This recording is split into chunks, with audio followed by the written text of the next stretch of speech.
Hey, good morning. It's Mark here with another morning rant. Time on deck. Oh, I got a new, I got a new face on there. Check it out. Yeah, that's that's Batman. It's the Batman Who Laughs. It's a comic book series that came out a couple of years ago. I just I just collected the entire storyline. I even had to buy a comic book that came from Australia because nobody in America had this comic book. It was a Nightwing edition, and I couldn't find it nowhere in America. And I went online, found this guy in Australia that shipped it to me. So, but I got the entire separate, not the graphic novels, but I got the entire individual comics of the Batman Who Laughs, and I'm trying to go through it, but anyway, but that's who that is. That's the Batman Who Laughs. Yeah, it's pretty cool. So anyway, let's get into the news. Um,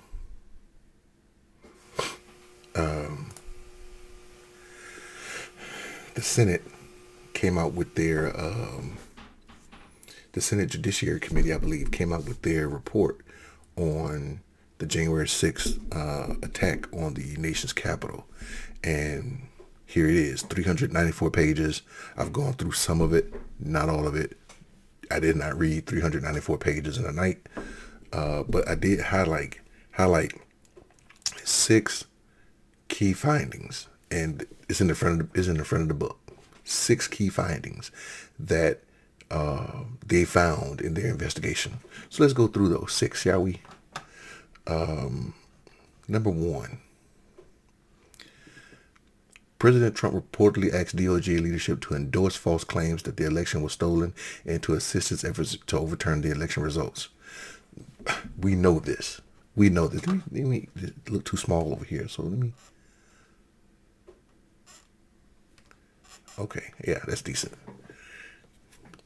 Beginning on the day former Attorney General William Barr announced his resignation and continuing almost until January 6th insurrection, Trump directly and repeatedly asked DOJ acting leadership to initiate investigations, file lawsuits on his behalf, and publicly declare the 2020 election was corrupt.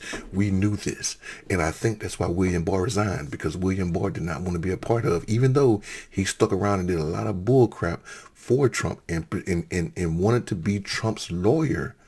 Trump thought the Justice Department, Trump thought the Attorney General was supposed to be his private lawyer. Trump thought that there's a lawyer inside the office of the president. I cannot remember the name of it, the title of it, but there's a lawyer that represents the office of the president, not the president himself, but the office of the president. So he thought that these lawyers were government paid lawyers for him. He thought the Justice Department, the Department of Justice, was a law office for him, and that they had to defend him. He thought the Supreme Court was a court that was supposed to side with him. That's why he wanted to take everything to the Supreme Court, and especially when he had a 6-3 majority. And this is what he tried to get the DOJ to do. He tried to get them to declare the election false, to declare that was fraud, so he can have a redo and stay president. And he talked about this prior to. He did it in 2016. Go back to 2016. He said in 2016 that if Hillary wins, they cheated. He tried to do the same thing this time. He said, hey, if Biden wins, they cheated. So that's the first finding.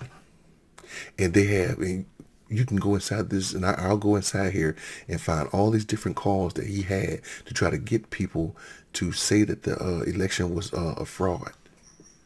Second,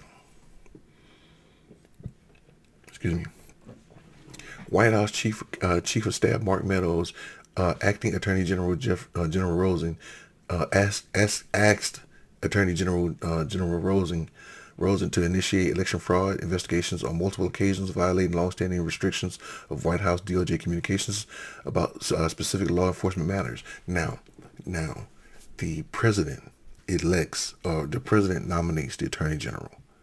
All right. The attorney general works for the president. The attorney general works for the executive office, the executive branch. But there's a long-standing tradition of the president staying out of investigations because it can be a conflict of interest. I remember watching a documentary about Nikki Barnes where Jimmy Carter called and said, this is the most important case in America today. That's influence. Not saying that Nikki Barnes was innocent, but that's influence. So even though, like, they try not to have meetings. I think Barack Obama met with his attorney general 2 or 3 times over 8 years. Like, he tried to stay, you have to stay out of the way of the attorney general. You cannot get involved in the attorney general. But that's not what Donald Trump was doing. Donald Trump was getting his White House chief of counsel to get with the acting attorney general. So, and another thing too, Donald Trump did not like going through the Congress or the Senate to get his approvals. What he would do is he would get somebody nominated, and then he would put pressure on them to resign or be fired, and then he would put somebody in as acting. So now he got you. You're in an acting capacity. You can always be removed. I don't have to get you approved or anything. You can be removed. You can be fired. And he did that for everybody. Go look at all his different appointments. All of those people were acting attorney general, acting this, acting that, acting this. Because, and I guarantee you, if he could have fired Mike Pence, he would have fired him. But that's what he was doing. You do not step in, or you do not get anybody to go and talk to the Department of Justice. You let those guys act independently. Donald Trump did not want to do that, and they got a lot of different things here to prove that that's what Donald Trump did. Finding 3, after personally meeting with Trump, Jeffrey Bosar Clark pushed Rosen and Donahue to assist Trump's election subversion scheme and told Rosen he would decline Trump's potential offer to install him as acting attorney general if Rosen agreed to aid the scheme. Clark pushed Rosen and Donahue to publicly announce that the DOJ was investigating election fraud and tell key swing state legislators they should appoint alternate slates of electors following certification of the popular vote. He did so following personal communication with Trump, including at least one meeting that Clark attended in the Oval Office without the knowledge of the DOJ leadership. So Donald Trump, what he wanted them to do, because the states, the federal government does not control voting. And that's for a reason. You do not want to put the man that wants to be reelected in charge of voting. There are 50 plus 1, to include the District of Columbia. There are 50 plus 1 different voting systems in America. Alabama, Arkansas, Tennessee, Wisconsin, everybody, you name it. There are different voting laws and ways of doing it. But they're all controlled by the state legislatures.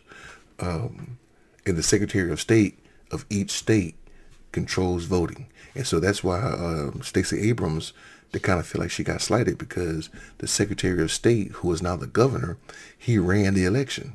And so prior to him being elected, he kicked off 30,000 people off the voting rolls. But I digress. Trump wanted to get the state legislatures to elect different slates of electors, because those are the actual people that vote. So there are Republican electors and there's Democrat electors. And depending on who won the popular vote, those electors go up and they vote for the president. And that vote goes up, once it's certified, that vote goes up to Congress, the House of Representatives, who actually count the votes and say, hey, everything is good to go. And then boom, the president is elected. Trump wanted to get into the weeds of the election process and get them to change the votes in those states.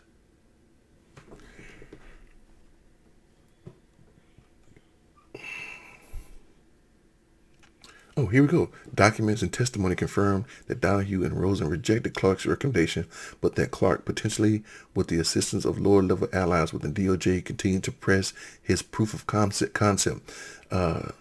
Clark Clark wanted that power, and he thought that doing what Trump wanted him to do would get him that power. So he was pushing this scheme. Clark showed Trump, here's a way that you can win, and he tried to implement it.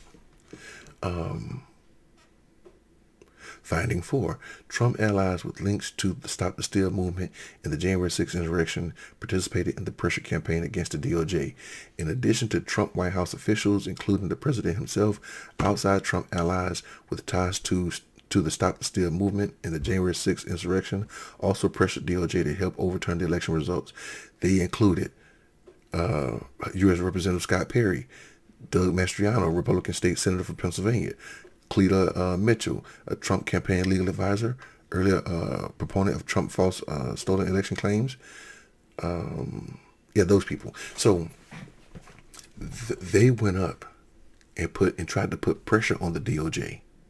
So now you got this Clark guy implementing his, what did he call it? This proof of concept.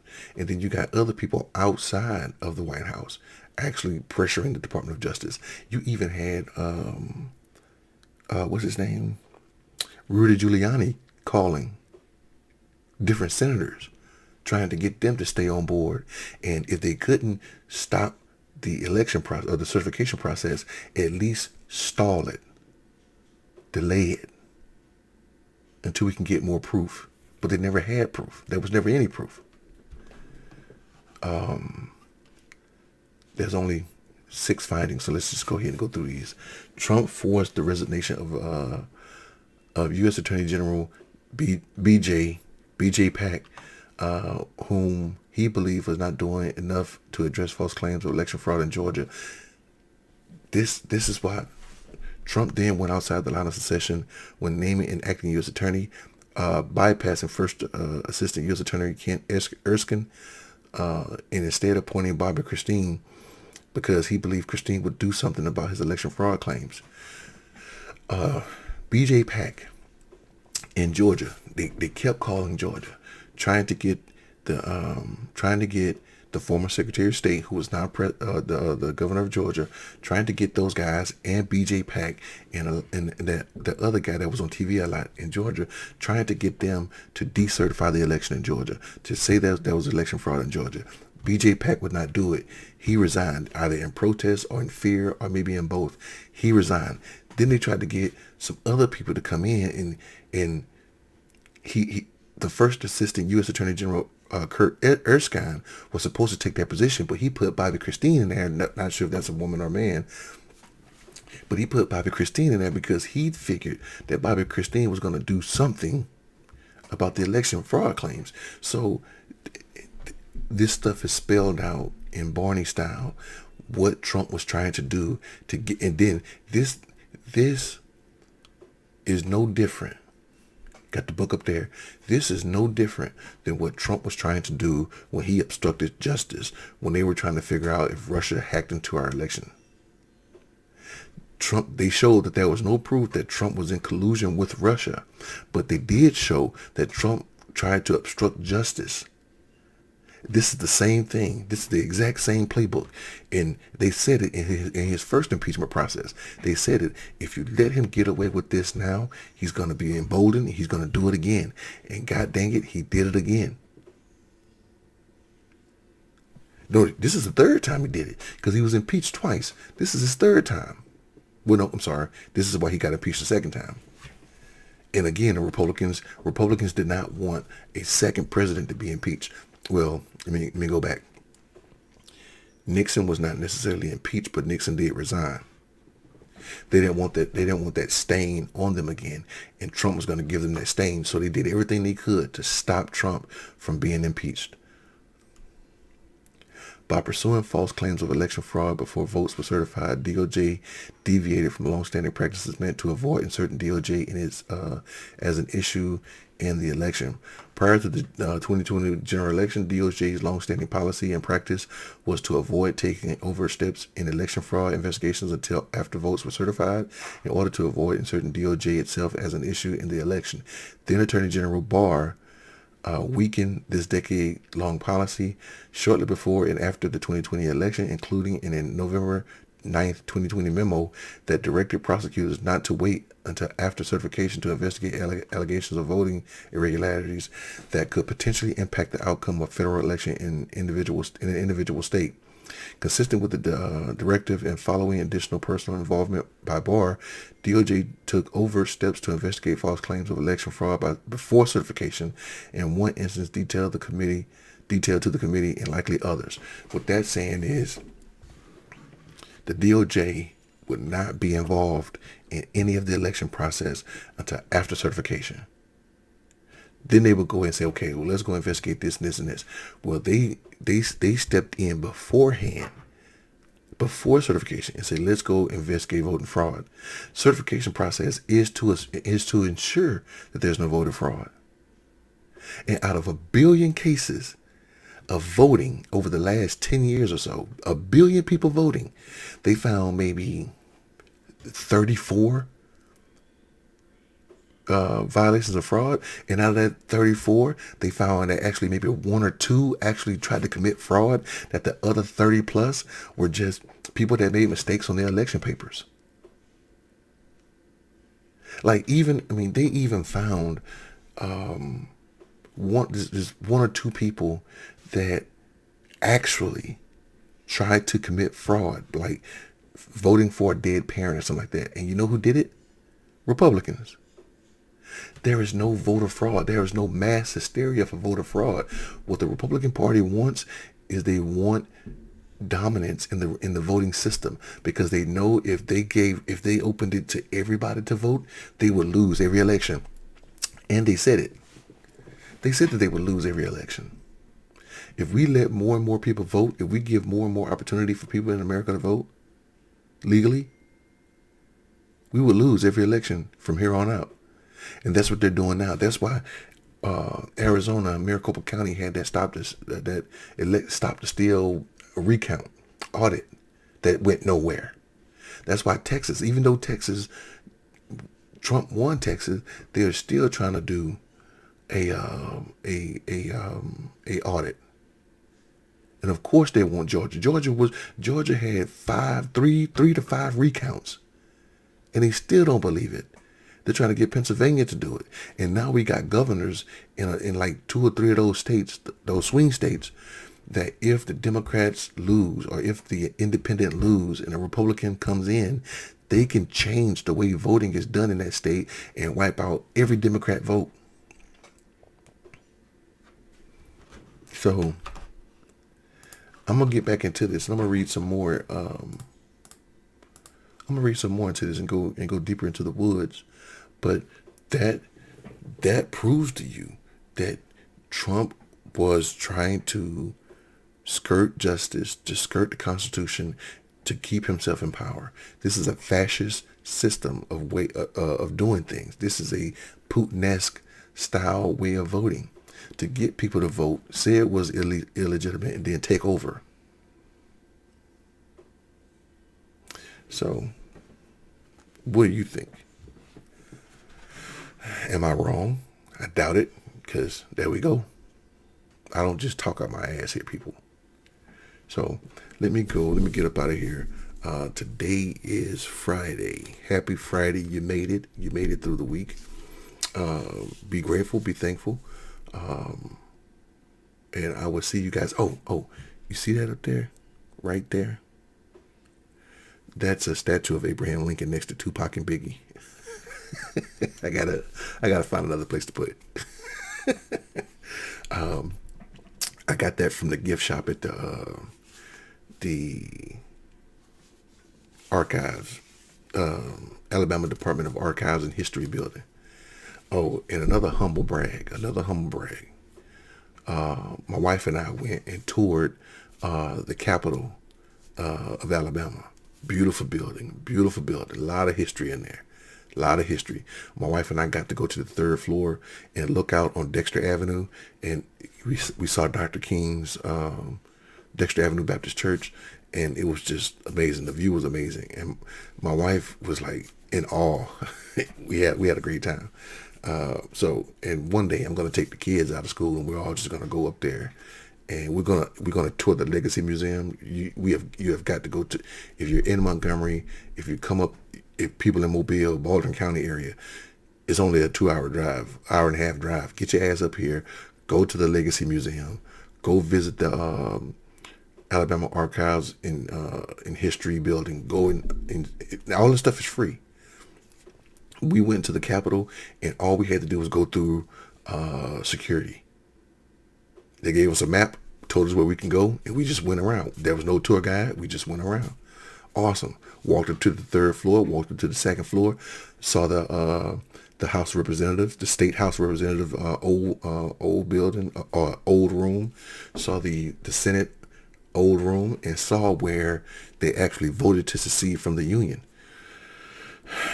Just drowning in history. Love it. But anyway, let me get up out of here, people. You guys have a great Friday. I got some news. I'm going to explain to you guys what's been going on over the last couple of days, and just stand by for that. All right. So in the meantime, you guys have a great Friday. Have a great weekend. Hope you had a great week, and I will see you on the next one. All right. I'm out of here. Y'all take care. All right.